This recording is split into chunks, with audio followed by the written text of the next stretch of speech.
Les cerfs-volants de Kaboul de Khaled Hosseini. C'est ma mère qui me l'a acheté. Elle est beaucoup plus du coup dans tout ce qui est littérature de l'Est. Russie, Afghanistan, tout ça. Son auteur préféré c'est Dostoïevski. Ce livre, je l'ai lu en une nuit. Ça ne m'était pas arrivé depuis longtemps, je l'ai fini à 2h du matin, il me semble. J'ai pleuré 4 à 5 fois en cours de route, ce qui ne m'était pas arrivé depuis longtemps. Je crois que la dernière fois que j'avais pleuré en lisant un bouquin, c'était le dernier Harry Potter, quand Fred y meurt. Je n'avais pas supporté. Le choc. Bref, du coup voilà. L'histoire, c'est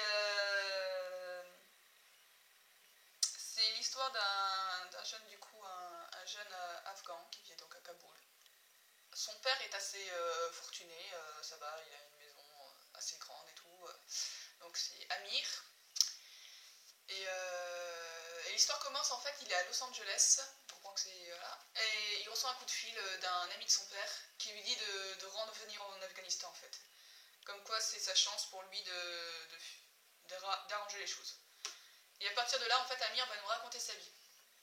Donc c'est un peu une autobiographie fictive, en fait. Et donc quand il était en Afghanistan, il vivait avec son père. Sa mère est morte en lui donnant naissance, d'ailleurs, je crois. Et son père avait un frère de lait qui était donc son serviteur. Et ce serviteur avait un fils, qui était le frère de lait du coup de Amir. Donc c'est Hassan et Amir.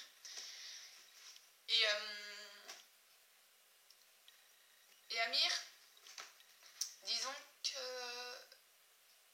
c'est pas perturbé, je dirais pas que c'est un enfant perturbé, mais il a plein de choses en tête. Il est tout le temps, je dirais, entre deux idées, deux sentiments en fait. C'est pas qu'il n'arrive pas à se décider, c'est que...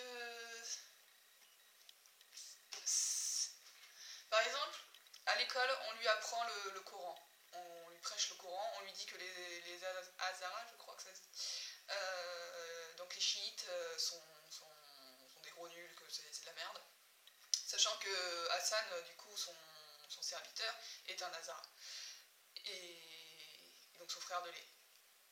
Et à côté de ça, il y a son père qui lui est plutôt athée en fait. Qui considère que c'est complètement ridicule qu'un dieu prenne le temps de nous expliquer ce qu'on a le droit de boire et ce qu'on a le droit de manger. Personnellement, je trouve ça plutôt juste.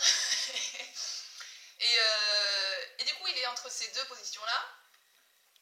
Et ensuite, il y a justement sa vision de Hassan, qui est son frère de lait, son ami.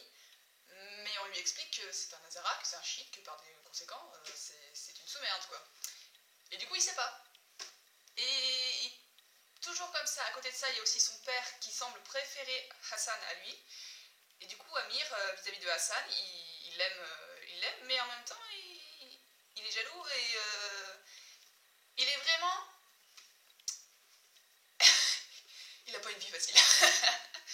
Dans sa tête, parce qu'en plus, il est très strict avec lui-même. Et c'est ce qui fait que quand il fait des conneries, et il en fait, personnellement, j'ai pas réussi à m'énerver contre lui. Le livre est écrit de telle façon, à aucun moment Amir dit que c'est pas sa faute. Ce sera toujours sa faute. Il ne fuit pas ses responsabilités en fait, même quand il a 12 ans. Et en gros, donc au début il nous raconte un peu son histoire comme ça, sa vie à Kaboul et tout. Et il y a à Kaboul, moi il y avait apparemment, un concours de cerfs-volants. Donc tous les gamins avec leur cerf-volant, c'était 2 gamins par cerf-volant. Et en gros, il fallait, avec le cerf-volant, couper la corde des autres. Et dès qu'il y a un cerf-volant qui s'envolait, t'as tout plein de gamins qui courent après le cerf-volant, et celui qui ramasse le cerf-volant la gagne, en fait. Et donc, le cerf-volant ultime, c'est le dernier qui reste attaché, quoi, en fait. Donc celui-là, il le remporte. Et puis si en plus, il gagne le dernier cerf-volant qui tombe, ben, c'est double victoire. Et donc, lui, il fait ça avec Hassan.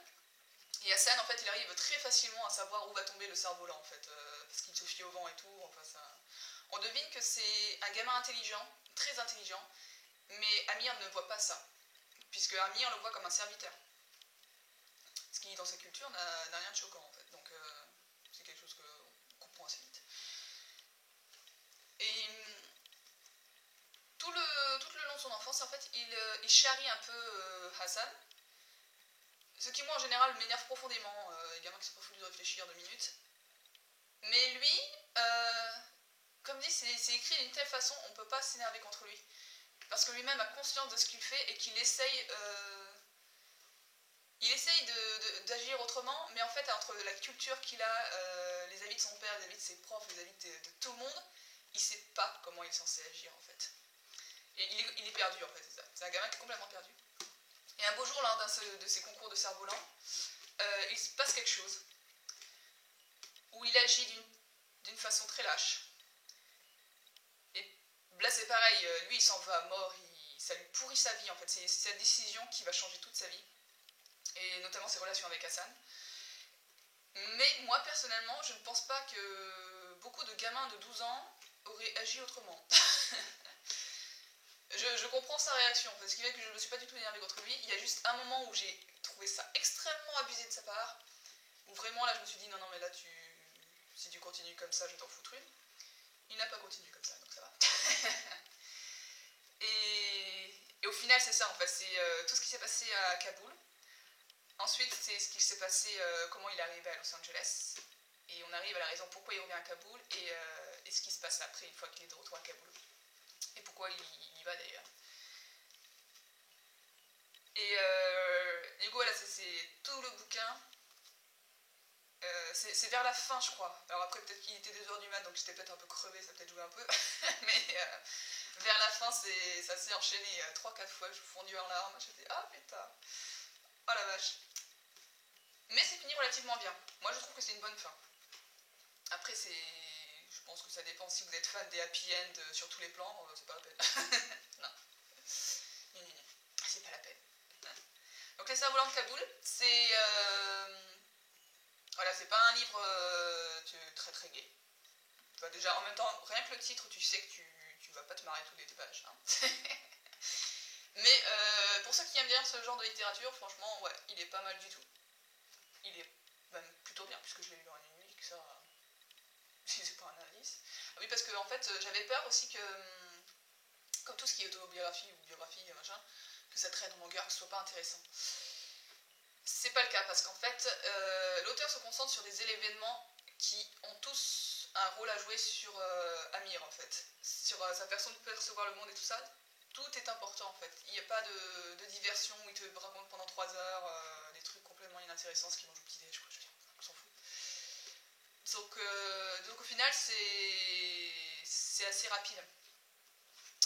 Ça s'enchaîne assez vite. Et voilà. Du coup, en fait, on s'emmerde pas. Donc ça va. Donc voilà, Les Cerfs-Volants de Kaboul, voilà, comme dit, pour ceux qui aiment ce genre de littérature.